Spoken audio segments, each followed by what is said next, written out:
2022 model yan, kulay white pa yan, sir. Sa totoo, in demand sa akin ang kulay white. Bahala na, papangutang ko na lang siguro. 51. Papangutang. Teka lang, sir. Wala ka, hawak na yun. Wala ka ganun na yung kamay, eh, oh. Sige, kahit may pera si sir. Bigay natin. 51K. Yo, good day mga bossing. Bali, pangatlong unit na natin to. Kung sakaling kukunin ni sir tong Honda Click natin na 2022. Kaso, may request si sir. Tatawad daw siya rito sa unit na to. Sige kako, itutok natin yung camera at saka tayo magtawaran. So, sir, bago tayo magsimula, tanggalin muna natin yung kaba mo para matawaran mo ng gusto to. So, sir, anong pangalan niyo po ulit? Jomar. Si Sir Jomar is taga saan po? Taga Santa Maria. Santa Maria, Bulacan, no? So, baka may mga gusto kang batiin, mga taga Santa Maria, Bulacan dyan. Asawa mo. Shoutout lang sa mga Dyson dyan. Yan. Saan ka trabaho, sir? Coordinator sa area. Okay. So, ayun. Ready ka na, sir? Okay na. Ready ka na makipagtawaran. So, ayan. Ayun Bigyan na, natin sana ng... mabigay. Ayan. Bigyan natin ng pagkakataon. Si Sir Jomar ba? Tama ba? Apa. Si Sir Jomar na taga Santa Maria, Bulacan. Bigyan natin ng pagkakataon makatawa dito sa Honda Click natin na 2022 model. Kulay white, sariwa, low mileage. So, sir, ang asking price ko rito, kung ready ka na, asking price ko 60, pwede ka tumawad, wag walang tangahin, pati punan ko. Sige. Siguro, 45. Ang bilis tumawad.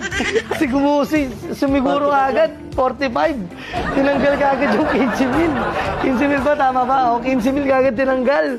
Grabe ka naman, sir. Tinangay mo, pati yung tubo ko. Ay, yung puhunan ko. Huwag naman ganun. 47. Iyan, dumadagdag. Sige, sir, bigyan mo ako ng reason. Yung maganda yung, yung pinaliwanag, kung ano yung reason, kung bakit binili tong unit na to, Yan. kung bakit tinatawaran. Yun, pag tumagos yun, sir, sige, patagosin mo. Pag hindi tumagos, bahala ka, hindi ko bibigay sa 47. Yun lang talaga kaya. Bali, yung papangutang ko lang siguro sa kasamahan ko. Yung idadagdag mo. Idadagdag ko sakali. Bakit, sir? Pinag-ipunan mo ba yung pera na ito? Yung pinabili mo rito? Pinag-ipunan ko lang din. Kaya napunta dito kasi talagang maganda dito yung serbisyo. Matagal ka na walang motor. Meron naman kaso sirain na kaya talagang kailangan Nagpalit na rin ka. magpalit. So, saan ka nagtatrabaho, sir? Yan. Pabati mo o sino yung mga trabaho mo dyan? Area coordinator ako dito. Area coordinator ka. So, kaya kailangan mo rin to. Kailangan ko rin ng service. Oo. May pera to si sir. Tinatawaran lang tayo. Sige, bibigay ko lang 55. Sige, dagdagan mo pa. Nakakatawad yun na may warranty pa. 49. 49, nagdagdag ulit ng 2,000 si sir. 49.55. Ibibigay ba natin kaso hindi tumagos yung reason ni sir. So, sige. 49 para kahit papano sir, may kitain ako. Bigay ko sa'yo ng 53. Sige, napakababa na nun sa Honda Click. 2022 model yan, kulay white pa yan sir. Sa totoo, in demand sa akin ang kulay white. Hindi nagtatagal yan. Bahala na, papangutang ko na lang siguro. 51. Papangutang. Teka lang, sir. Wala ka, hawak na yun. Wala ka ganun na yung kamay, eh, oh. 51. Wala ka ganun na yung kamay, eh, oh. 51K, ibibigay pa natin. 51K, mo may pera si sir, ibibigay pa natin. Sige, kahit may pera si sir, bigay natin. 51K. Ayoko lang pahiyayin, gumanon na, eh.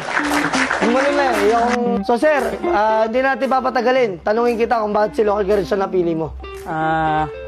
Si Local Garage ang napili ko kasi dito may assurance, tsaka maganda silang mag-servisyo. Iyon. Ano pa, sir? Baka may mga gusto pa idagdag. Tsaka, sugurin nyo na rito. Marami silang magagandang unit dito. Iyon. So, ayan, marami kayong pagpipili ang unit dito. So, ngayon, si Sir Jomar, kahit pa paano napasaya natin, nakatawad siya sa halagang 9K, nabawasan ng 9K, naging 51K itong Honda Click natin. So, binigay natin yung kahilingan ni Sir. So, ngayon, Sir, pagbibigay pa, isarado na natin 50, bibigyan ko kayo ng panggasolina at pangkain para talagang, smile. Parang hindi masaya pa rin, Okay. Ang nagbibigay tayo ng gasolina at pangkain, parang hindi masaya. Panggasolina pa. Ayun. So, ayan. Mga bossing, sa mga gusto pang umabol at tumawad, magpunta ka lang dito sa Local Garage. Walang problema. Basta kaya, ibibigay natin sa presyong gusto nyo. Basta tumagos ang reason nyo. Akong bahala sa inyo. Kahit wala akong kitain, walang problema. Basta mapasaya ko kayo. So, yun lang mga bossing. Sa mga gusto pang humabol na kayo. Araw-araw tayong open, araw-araw tayong bukas. Open na tayo ng 7 a.m. hanggang 10 p.m. ng gabi. Ang location natin, Barangay Muson, San Jose del Monte, Bulacan. So, pwede nyo i-waste Local Garage. Dadali na kayo rito mismo. So, yun lang mga bossing. Sir Jomar, maraming salamat po.